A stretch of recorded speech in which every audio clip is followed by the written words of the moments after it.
All right, morning. Thank you very much again for joining us. My name is Mike Sawstruck. I'm the Commissioner for the Department of Public Safety here in the state of Maine. We are going to give some further details from an operational standpoint about what happened overnight and kind of where we're going from here. But before we do that, I would like to ask Chief St. Pierre to come back up and join us and kind of touch on the Lewiston experience overall. Chief? Thank you, Mike, and good morning, members of the media and the public who are watching closely as law enforcement continues to work diligently on this rapidly evolving investigation. The safety of our community remains paramount. I want to assure all that a tremendous amount of law enforcement manpower, time, and effort is being utilized around the clock, literally around the clock, in every effort to apprehend the suspect as well as to safeguard this community. As the Chief of the Lewiston, Maine Police Department, I am extremely thankful for the community's outpouring of support being offered during this tense and trying time. I extend my deepest appreciation for all of our law enforcement partners who have responded from literally around this nation.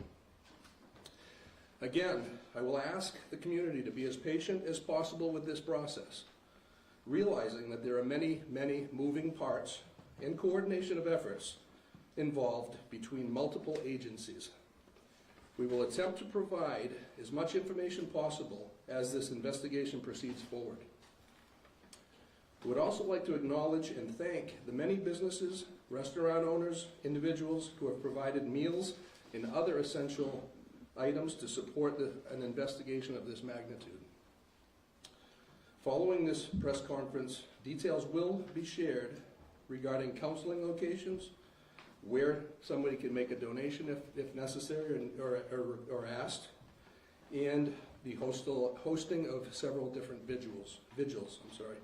On behalf of the hundreds of law enforcement officers who have descended upon our great city over the last 3 days, we want to extend our heartfelt support as well as our sympathies to the victims and families involved in this senseless tragedy. Thank you, and I'll turn it back over to Mike. Thank you, Chief. I appreciate that. So I guess for starters, I want to make sure that we always take a moment to acknowledge the victims, their families, and how this is negatively impacting the state of Maine, the city of Lewiston, and really our entire country. We know when these things occur around our country, we are all so incredibly focused on what happened, and then we try to get to the why. And there are certainly times when we can't quite figure out the why, because every one of these situations is so tragic, so outside of the norm, that it makes it difficult for community members of all types in all locations, East Coast, West Coast, it doesn't matter, to fathom how these kind of things can occur in the greatest country in the world. So we're going to continue to work towards that. And as a piece of this, I wanted to come in and really speak to the partnership that we are committed to have with you. And as we start to really flow into an operational period, we have more of a pattern to see what we're doing day in and day out. I'm going to commit to you to have a morning briefing every day at 10 o'clock right here in this location. As you can imagine, some of those briefings may be longer than others, but I want you to know that you're going to see us in the morning. And we're going to go over what happened overnight, and we're going to kind of talk about what the plan of the day is. And I'll speak to that plan of the day here in just a second. I would also say that we will certainly be considering afternoon briefings as well. If something new came up or something that we believe would be helpful for you to know and the communities to know, then we'll get back to you. Either way, you will receive a communication from our PIO, Shannon Moss, either saying we're going to have a briefing or we're not, so that you kind of have some idea what your day and your afternoon is going to look like as well. So I would also say that these daily briefings, as you can imagine, will be more operational in nature, that our families, our communities, our loved ones are always going to be in the forefront of our mind and certainly in our hearts. But we do want to talk to you about this is what we're going to do, this is what we did, because I know that's incredibly important to you. And then you're going to share that appropriately with your viewers, with your readers, and that's going to help everybody start that healing process as well. I know that information is power, You also know that there's going to be times that I won't be able to give you all the information that you need, or certainly that you want. And that won't be done because we're just not going to tell them. That's going to be done because from an operational standpoint or a tactical standpoint, there are safety concerns that I have for our first responders and that we all have for our community members. So please keep that in mind. I will go back to like a Q&A kind of a period. We want to allow that opportunity, and we're going to try to do the best we can. But if in my mind the math starts leading to, well, I'm going to get asked 10 questions and I can't answer 9 of them, then maybe that's counterproductive to a certain extent. So we're going to try to front load as much information as we can, again, with these particular sessions. So that is kind of the plan moving forward. And to speak to today's briefing in particular, I would tell you that the overnight hours, and we are on 24/7, and we will be until the suspect in this case, again, is brought to justice. So overnight, our officers, our investigators, and that's investigating, when I say our, I'm talking about local, county, state, federal, all of our partners, been continuing to work 530 plus tips and leads that have come in from the general public, from a number of communities, a number of different relationships. And as you can imagine, those vary greatly, depending on that individual's knowledge of what happened and what they want us to do about that. So we're continuing to check those things off the list as we go. We're also continuing to do searches at the 2 primary venues here, the one being Schmenchi's Bar and Grill, and the second being the Spare Time Bowling Alley. I will tell you that it's going to be easy to think, how come, what's taking them so long to work these scenes, right? And because everything we watch gets solved in an hour, and it's all taken care of. But in order for us to do our jobs, to be professional about what we do, be respectful of the victims and the families that we're working with, in the process within which we work, we have to take our time. We're going to be processing every square inch of these facilities. Not only do you have the victims in question, but every one of those rounds that got fired need to be investigated. Every one of those cartridges that lays on the ground needs to be collected. The vehicles that are in those parking lots, everything that we do around this, we need to be careful, we need to be professional, and that's what we're committed to do. So I would expect that we're still days away from completing those particular investigations, those particular crime scenes. So you'll continue to see us at those locations without question. And because of that, there are also affidavits, and affidavits are essentially the first step in a search warrant or an arrest warrant or whatever that looks like. So we're continuing to draft affidavits ultimately for search warrants around any kind of digital media that we're hoping to attain or investigate. That could be phones, that could be computers, that could be video from any location. So our officers, our investigators continue to work on that material. And so that's a lot of that stuff overnight, as well as using that 3 o'clock, that 4 o'clock in the morning, using that time frame to kind of plan out what the next day is going to look like. So we've trying to get some people rotated through for operational periods. We're going to get them some rest. Now let's plan what the next day is going to look like. We have a morning briefing, which kind of kicks off and says, this is what's going to happen. We need a team to go do this. We need a team to go do that. This is who our team leads are. This is the process. And then we let those folks loose to go do the good work. And we're going to try to share some of that information with you. So as we discuss that, we have some maps and some other additional information up here with us right now. I will talk about a couple of these locations here to the best of my ability. Obviously, there's a lot of us here, and this isn't ideal as far as these maps go. But if you look at this boat launch overview as an example, this dot here is that Lisbon boat launch area that we've discussed. That's where the suspect's vehicle was located ultimately, that white Subaru station wagon. And I will also say that we'll have these 3 primary maps, but this QR code here, and whether you can get it from your seats or come up after the fact, will give the digital version of those, so you have those readily available. You certainly understand how all of that works. So we talk about that boat launch area, and that particular location is 501 Lisbon Street. Kajebscott Landing is at this location. I believe we have some some of our friends from the media that are out in that area now. And what will happen in this general location today is that we will be putting divers in the water along that Androscoggin River, which you see here. And that's going to look like a couple of different things.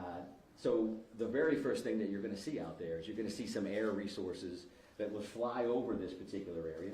And they're looking to see what can we clear from the air. Do I have to put divers in that particular area, or can I tell from the top, based on the current and how muddy the water is and all those other things, can I see to the very bottom here? So that's going to start this entire process. Then there's going to be some screening and some divers that are actually in the water that may start on this side by the boat launch and will continue on this side. I would envision at some point that we'll be moving over to these particular locations here for ground searches as well. So that's gonna look like a bunch of different things. So they could be dragging a diver behind them, literally, while that diver is checking for evidence, checking for potential bodies. And I would also say that while this is gonna look like a major focus today with a lot of people, we have a lot of other irons in the fire. So I'm not here saying that the suspect, we know the suspect is in the water and this is what we're doing. What I'm telling you is you're going to see a lot of activity here, and I'm going to tell you that in advance. We've got nothing to hide in that regard at all. So then you're going to have some sonar as well that's going to be utilized here, and that can look like a couple of different things. A remote operating vehicle, an ROV, is divers could use that, and that will look like a pod under the water, and that is looking for sonar. So picking up shadows, if you will. What does that look like? Could be a log, could be anything under there. And our divers, that dive team, and that, when I say, again, our divers, that's going to be teams from all over the place. Our Maine Warden Service is heavily involved in this. We work with them all the time. The Maine State Police dive team will be in the water and will be leading this initiative. So that's what we'll see here with a couple of different kinds of sonar. And then along the shoreline, you're going to see a line search, if you will. That means literally officers on line as they're working that shoreline. And of course, they're looking for evidence. They're looking for anything that may help them down the road. Now, I say you'll see this because for us, we want to make sure that we're working with you. So there is a church parking lot across the road here.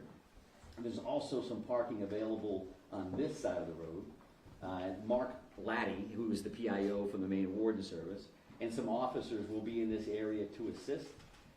So if you decide that you want to go to that location to pick up video and see what they're up to, then I think there's some parking opportunities here. This 196 can be busy. This area here happens to be pretty low speed.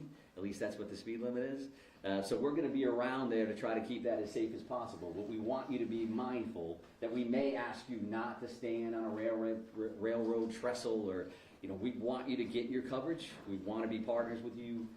However, you're not going to be able to have full access to that site. I think that's common sense. And we want to make sure that you can do your jobs and we can help you facilitate that. So you're going to see a bunch of people in that area, that 531 Lisbon Road. A couple of these other locations, if we start here, this is the bowling alley scene. This red dot is actually where that is. You all understand that. We will have some additional officers there checking this wood line and continuing to do those sweeps, those searches. There was a lot of shots fired in these locations. We want to make sure we have all the evidence humanly possible. And then this is far from ideal, considering it's directly behind the podium. But this is. Slide over to the right. Can we do that? We're jammed in here with the wall. Yeah, we may lean towards that QR code. If you can't see that, I apologize. We'll have to take a look at this particular option in the future if this works for us. But the bar and grill here, there is a red dot, and you can see some wood line around that. Each one of these locations is going to have lots of police officers there, as you imagine. A piece of all of these things will have a QRF, or a quick reaction force. So we're going to maintain security here because clearly, as you realize, the suspect in this case is not in custody. That continues to be our focus. And I think if you look at these two things, we have an investigative bucket with a great deal of resources that are investigating the crime, what occurred. And there's clearly an apprehension team here with a lot of folks that are involved in that. And of course, they're going to intermingle. That's a given. But I think in this scenario, I want you to keep those two things in mind, because even though we're going to be active with this search and the investigative side, always in our mind, we're going to be looking for the suspect and making sure that the people that are involved in these various searches, to include yourselves, are safe. So that is clearly another focus that we have in mind. I would also like to talk about, if we talk about procedures, you talk about practices. There was a lot of activity last night from members of the media in Bowdoin. And what I would tell you is that I'm showing you these 3 locations. There's a bunch of others that we're going to be working on. And that's not, so we don't have 50 maps up here. We're just going to be working on other locations. And that's not meant to be secretive. That's just to tell you that we're going to be all over the place. That's not saying that we know that the individual is in this house, or we know the individual is in that house, or they're in that swath of land, this acreage. That's not what we're doing. But we do look at all these situations as if the individual could be in there. And if that's the case, you'll see tactical teams at some point. A lot of folks are just dressed in a more casual manner, or a BDU, or battle dress uniform, just because they're going to be out in the woods and they're going to be out crawling around. So that doesn't mean, just because we're making announcements on over a PA system, that the individual is in there and we have an armed standoff and there are police swarming. There's just a lot of resources that it takes to work these scenes, right? I mean, I think that part of it, again, is common sense. And we want to be as forthright as we can around that as well. We won't be able to say every time we're hitting a location, hey, we're going to be at this spot, and because it's just not practical, and it's not safe for a lot of folks. So if you hear announcements in PA systems, as an example, a piece of that is us just giving notification that yes, in fact, we are the police. We are going to be knocking on this door. We would like you to come out if you're in there. Some of that is case law oriented. Some of that is best practice. And some of that's just standard operating procedures from our end. So keep that in mind. If you have a question, you can certainly reach out to Shannon Moss. Many of you have, and if we can answer it, we will. It may not be immediate, but we're going to do the best we can to do that. And I think we'll be better at that, again, as we kind of get into this flow. Now we know what we're working with. It's starting to settle in as much as a tragedy like this can. And again, we want to be good partners with you across the board. So let me just take a look to make sure I've covered everything that I wanted to cover. I would also say that this is a big deal here, this particular link, and Shannon will be sending that out through her media list. So this is a digital tip line. And what a digital tip line would mean is anybody, yourselves included for whatever reason, if you've got a photo, if you've got a video of what happened, or something that you think is evidentiary in nature, you think that it would be valuable for us to have, you can upload that information through that link. And that link stems from best practice in other communities where tragedies like this have occurred. That a lot of people have a lot of information. Where does it go? Maybe this is the key. I don't think they know that. Or they probably do know that. 75 other people sent it to them. Send it to us anyway. And we want to see that information. So that's pictures, that's video, that's any of that kind of material to that particular link. And again, the QR code is something that we already talked about from a mapping perspective. I would say that our ongoing victim services efforts, that is something that we're working with victims' families, the community as a whole, and we are working with families that have currently been notified. We're continuing to identify victims in this case, and as those occur, additional resources will be available to the general community. I would say, again, as a little bit of a reminder, some searches you may see, well, why does that search have an armored vehicle involved, and then they're walking along the river, shoulder to shoulder. Some of those are going to be tactical ground searches versus just the kind of standard line search or grid search. The Maine Warden Service do this stuff all the time. They're incredible, searching for people, and incredibly valuable for us as it kind of expands out to evidence in many of these circumstances. We do clearly continue to have air assets, whether that's helicopters or planes. Just because they're involved, again, as we mentioned here, right, that's going to be an overview. They're just flying over that site. They may be hovered someplace else. Is that because we found the suspect? That's not a guarantee that that's the case at all. I would also tell you probably new information. Initially, that first night, we had 70-ish or so witnesses. The FBI has been incredibly helpful with things that may sound as simple as you got to transcribe 70-plus witness statements. They're bringing a lot of resources to play, and so we're continuing to do a lot of that work behind the scenes as well.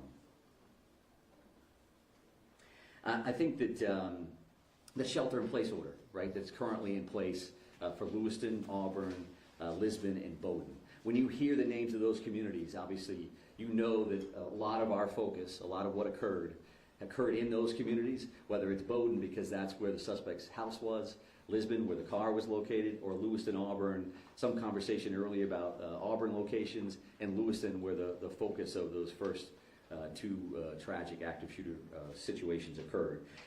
That's an ongoing conversation that we'll have every minute of every day. Does it make sense that those orders are still in place? And can we relax those, change those? They have not been changed in any way at this point. But we realize that we want to keep our community safe. So that's again, the forefront of our minds. But we know that a shelter-in-place order in general, similar to orders around COVID, can have some negative impacts on families and going to school and businesses and all those other things. So we have that in our mind. There is that pluses and minuses chart that's just kind of active as we kind of work through this thing. So know that we are actively thinking about that. And truth be told, working with, specifically right here in Lewiston, working with our officials, working with Chief St. Pierre, working with the mayor and others, having conversations about what does that mean, and what is that going to look like this afternoon, tomorrow, and in moving forward.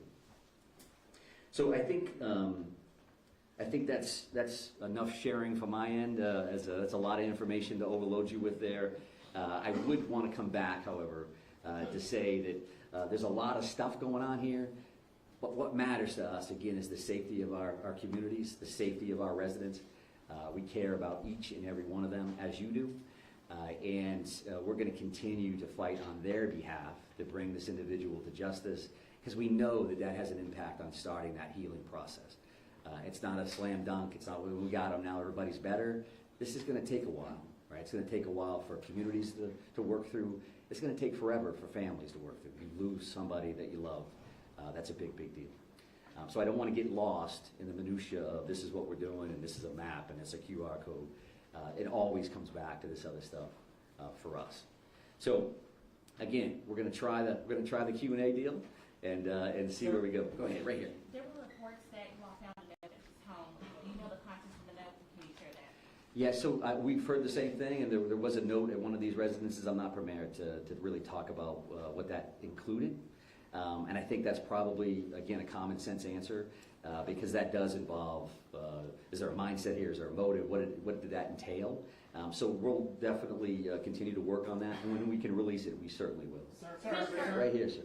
Commissioner, so in reference specifically to what's behind you and what's going on at the river, is there any information that you have that's leading you in the direction that he may have killed himself and his body is in there, or is it just one of the possibilities? Well, I think one of the possibilities is key, right? Because clearly we don't have him located at this point. We don't have him in custody. So all of those options are on the table. We certainly don't want to wait too long, because the river is a big piece of this. The car was located there. Evidence is located in the vehicle or right there along the shores of the Androscoggin River. So that's stuff that we want to make sure that we're checking, and we're using the resources that we have available. We're using the expertise that we have available with the dive team and all our partners to make sure we're checking that at the same time, right? We're checking all these other things. We're working through the crime lab on this other information. So all of those things are occurring at the same time. I would also state, and I want to make sure that I say this because they've been very, very helpful. The Brookfield Power Company owns 2 dams, operates 2 dams in this area, and they've been very cooperative. You know, they live it every day. So as an example, one of the things that we're doing, the river currently runs at like 8,500 cubic square feet per second, and when they tighten the dam tools down, they actually lower that down to like 5,500 cubic feet, right? Does that mean anything to you? What it means to us is that that current, if we can slow that current down, we can lower the amount of water in the river. It's certainly easier for us to work. It's easier for our divers to see in clearer water than muddier water.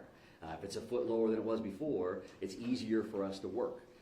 And there's different searches, obviously, but unfortunately, people lose their lives in bodies of water on a regular basis. So this is something that we're trying to dial in. But yes, sir, right here. Yep. Deer hunting starts tomorrow. Yeah, it sure does, yep. Yeah, can you address that?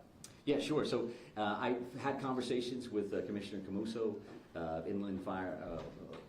Inland Fisheries and Wildlife. Judy's great. We are having those conversations. I would expect to hear more about that later in the day. It's a big deal in Maine. It may not be a big deal for a lot of people from other communities, but we know what that's going to look like. We also know we're in the woods. You know, if you just happen to be in the woods, minding your own business, going for a walk, that's going to make us a little concerned, right? So it's definitely a good question. It's something that we're actively working on. Right here, sir? You talk about this tremendous amount of assets here Yeah. and the search for him. Can you talk about the pressure you guys are feeling to find him, to give this community some sense of answers as this enters its third day? Yeah, sure. I think, you know, pressure is one way to put it. I mean, we're concerned about the victims, their families, and our communities. I'm concerned every day, 24/7, 365, at this point for 30 years. That's why I got into this business. We do want to help people. We do want to make them safe. Making them safe and making them feel safe may not necessarily be the same thing either, right? Because I think our law enforcement partners, our first responders around the state, everybody is dialed in. They do that all day, every day. This is clearly a completely different animal. So for us, we want to make sure that we bring this individual to custody. But we got to do it right. We got to do it the safe way. Don't want to see anybody else get hurt, certainly our people and our community members. So we want to make sure that we do that right. We're not going to be rushed, but we're running right on that level, that we're going to work as hard as we can, as fast as we can, with as many resources as we can to try to bring some kind of closure. Right here, We ma'am. understand that the family is Sit down. We understand that the family is being cooperative. What are they telling you? Oh, I think whether you see the 530 tips and leads overall, I think we're seeing a lot of cooperation across the board. I'm not going to speak to anybody in particular, but I think there's a lot of cooperation. There's a lot of compassion here. There's empathy that people understand what happened here, not only to the victims, but again to the state and to our country. So people are coming forward. They are participating in the process, and that's just the nature of the beast. But I'm not sure I answered it, so go ahead and follow Yeah, up. I'm so sorry. This is That's okay. Specifically the family of the suspect. We understand Yep. they are cooperating. What are they telling you, and how are they helping you in the investigation? Yeah, so I won't speak, again, specifically to what anybody said one way or the other, but we do appreciate everybody's cooperation, because we know that this is difficult for everybody. No matter how you could be the neighbor of somebody. This is tough for people to digest and to understand and to try to work through. Commissioner, what is your Right here, sir. Right here. Thank you very much, sir. Yep. Specifically, warning. Forget about information. Families told multiple news outlets there were warnings provided to law enforcement. Which agencies received those warnings, and did you think at any point that it might warrant a yellow flag pursuit? Well, I'm heavily involved in the yellow flag conversation overall, but the reality for today is I'm not going to talk specifically about who knew what and when. We're still actively involved in a very dynamic situation here, and we're focused on an individual that currently has 8 warrants out for murder. We're trying to figure that part out, trying to bring him into justice, as well as investigate this crime. There will be a time. Can you confirm the warning, though? Can you confirm warnings were issued? I cannot. I Well, cannot.